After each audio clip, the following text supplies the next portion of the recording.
Don't forget to subscribe and turn on notifications.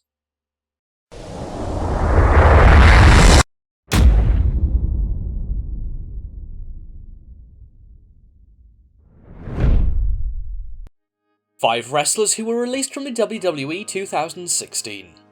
Hashtag #WeWantSandow was trending worldwide for 3 hours on Twitter. Fans of Sandow were outraged when they found out that the WWE terminated his contract, and I can't blame them. He is a very talented wrestler with very good mic skills, in-ring ability, and huge charisma.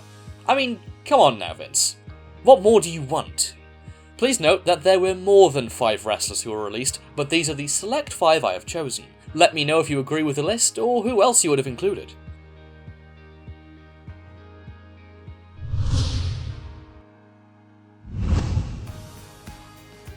Number 5. Alex Riley.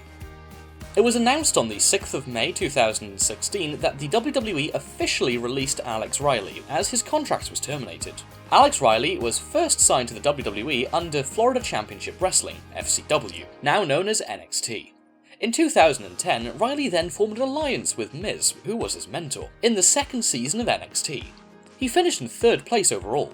In 2011, Alex Riley was then moved to the SmackDown brand, which separated him from The Miz. Riley then went on to fight his mentor.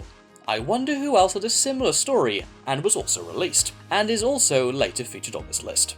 And actually went on to defeat Miz at the Capital Punishment pay-per-view. His lack of in-ring success landed him with a 14-match losing streak in 2012. Because of his lack of in-ring success, Riley was moved to the colour commentary team, as a new colour commentator of Superstars. He did this for 2 years, making occasional in-ring appearances at WWE live events. Throughout late 2014 and early 2015, Riley started a Twitter campaign with the hashtag #FreeRiley. Apparently in an attempt to get management to notice him, and book him as an in-ring competitor. Given that his latest televised match was in 2013, after returning for a brief period in a storyline involving Kevin Owens, Riley was then released from the WWE on the 6th of May 2016.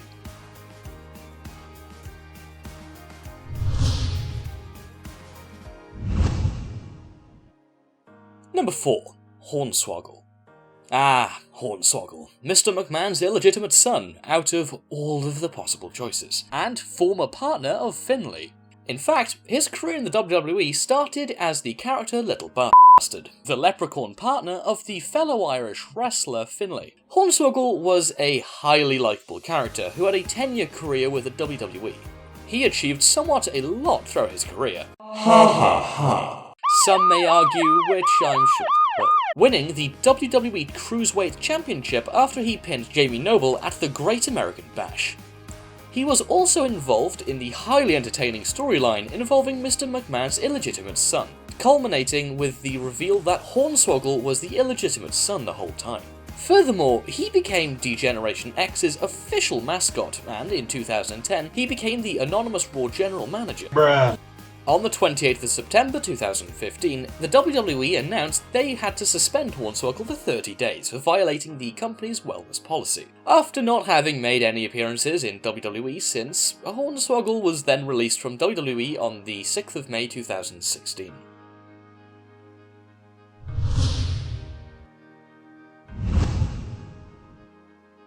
Number 3. Santino Marella. The highly charismatic Italian, Santino Marella, who won the Intercontinental title of Umaga on his debut, with the assist of Bobby Lashley, sadly got released from his contract from the WWE. However, unlike the case of a certain someone further down on this list, you know who I'm talking about, don't you? Santino Marella actually had his reason. After a 3rd neck injury he sustained in 2014, Santino announced his retirement on the 6th of July 2014, in a house show in Toronto, Ontario.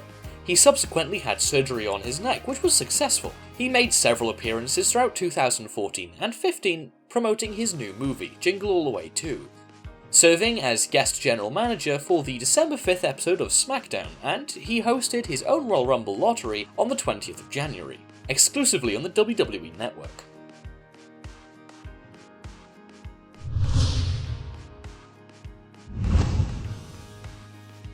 Number 2. King Barrett.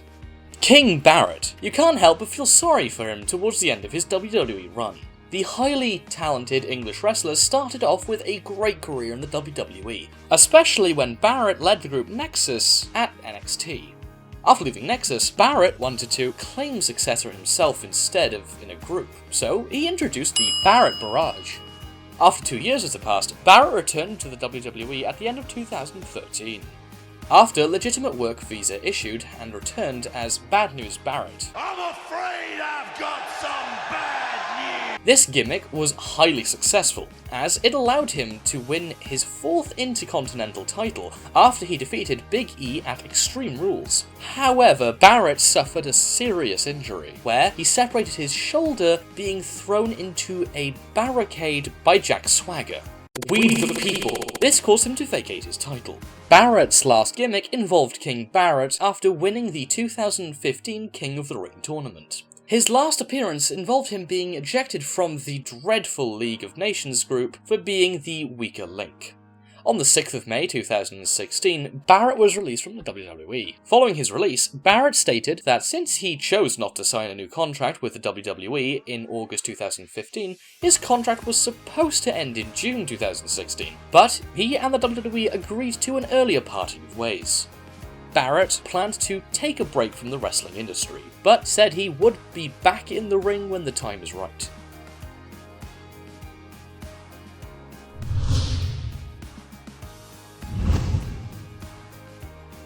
Number 1. Damien Sandow. The intellectual saviour of the masses. The Mizdow Macho Mandow, no matter what gimmick he pulled off, he always killed it. Damien Sandow was a highly entertaining wrestler who was adored by the WWE universe. His intellectual saviour of the masses character was very entertaining to watch. Sandow would often refuse to wrestle his opponents, claiming that the audience would neither learn nor benefit from facing an inferior opponent. The 2014 Money in the Bank pay-per-view marked the great significance to Sandow as he won the Money in the Bank briefcase. Despite winning the briefcase, Sandow went on to lose many matches before his cash-in, with a total of 1 win and 12 losses on Raw and SmackDown. Sandow went on to assault John Cena's arm, and then cashed in his Money in the Bank contract. However, an injured Cena still managed to bury Sandow, which arguably ended his WWE career, as he was never the same again. In 2014, Sandow moved on to many different impersonations, including Magneto from the X-Men, Sherlock Holmes, my favourite, Mizdow, Macho Mandow, and Vince McMahon. His WWE career ultimately came to an end when he was released from the WWE on the 6th of May 2016.